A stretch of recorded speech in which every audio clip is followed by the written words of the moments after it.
So we took our buckets, we went out in the woods to pick blackberries.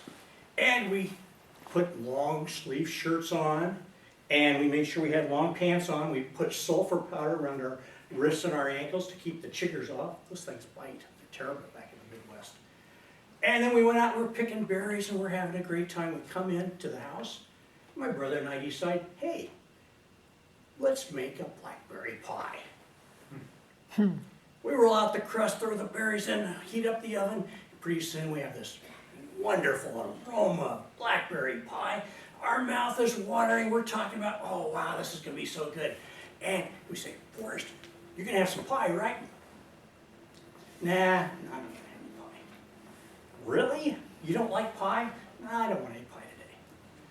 And I don't know what was wrong with Forrest. Maybe we didn't wash our hands before we made the pie. Maybe we didn't like our sanitary methods. I don't know what the problem was.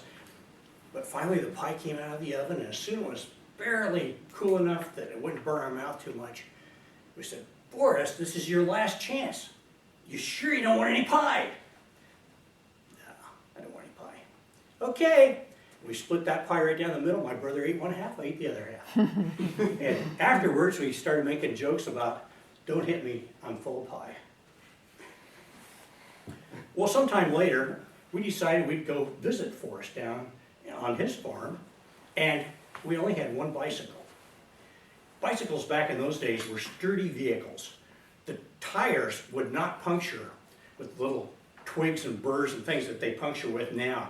You had to have a tack, a nail, or something really sharp in order to puncture a tire. They lasted forever. The only problem with those bikes, number one, they didn't have gears, and number two, all you had was a coaster brake, which meant you put the pedal backwards, and then the rear wheel would give you braking power.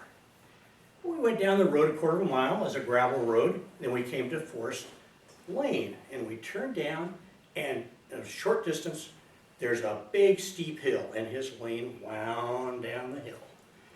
And we didn't think anything of it. My brother's sitting on the handlebars, and I'm going down the road, and all of a sudden we started picking up speed. I'm putting the brakes on, but it's not doing much good. We come to the first corner, and whoosh, right over the bank, and all of a sudden we're going down, we're bouncing over the field, we're dodging trees, there's a cow, we gotta miss that, there's a sinkhole we gotta go around, and down at the bottom of the hill, the fence is forcing us right into a big pond. We're trying our best to stop, but it looks like we're gonna go swimming in the pond. Keep applying the brakes, and we come right up to the bank and stop right there. Most exciting bicycle ride I've ever had in my life.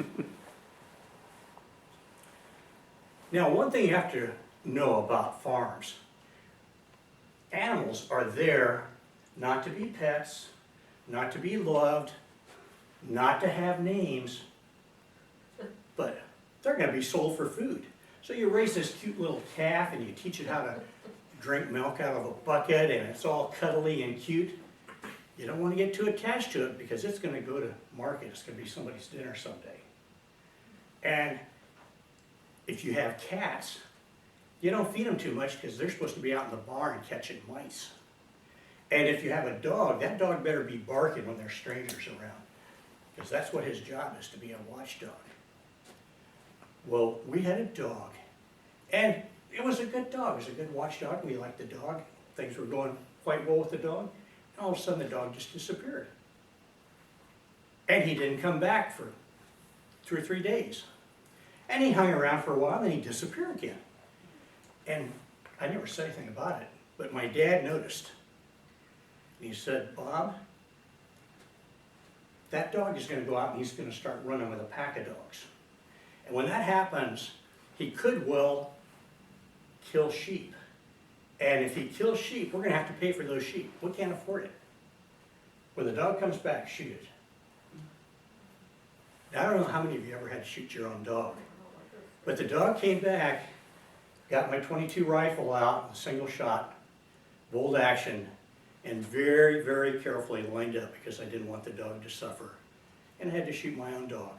So that's a little bit about what life on the farm can be all about. Ask any schoolboy up to the age of 15 where he would spend his holidays. Not 1 in 500 will say the streets of London. If you give him the option of green fields and running waters. This is Toastmaster.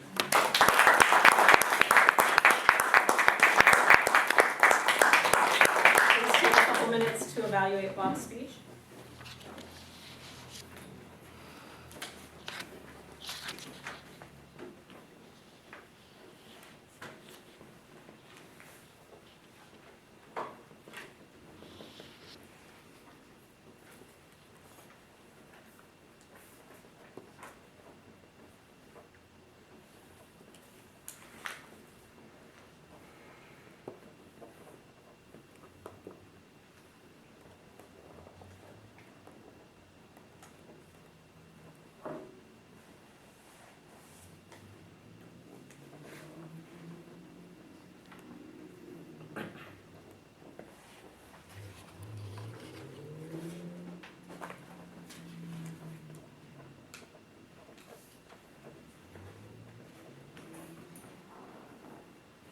Another minute.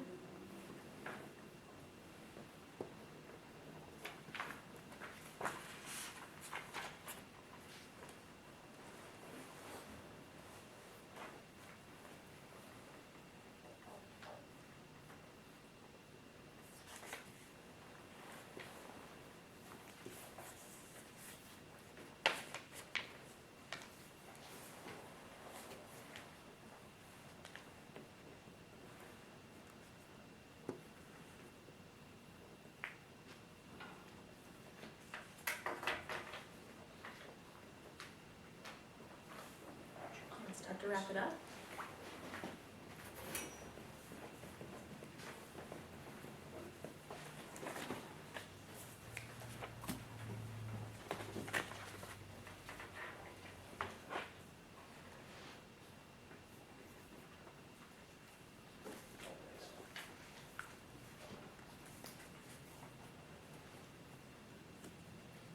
And Fong, may we have a timer's report, please? Visiting hours for adult services are over in 10 minutes. Thank you for your cooperation. Rita and Bob both qualify. Thank you. And let's go ahead and vote for the speaker who best met their objective. And while we're voting, so as we heard before, there are various crazy motives for viewers going to see movies on Christmas Day. But why do the studios choose to release movies on Christmas Day of all days? Well, there's actually a historical precedence for this. On December 25th, 1947, Paramount released the first Christmas Day picture and took a big chance.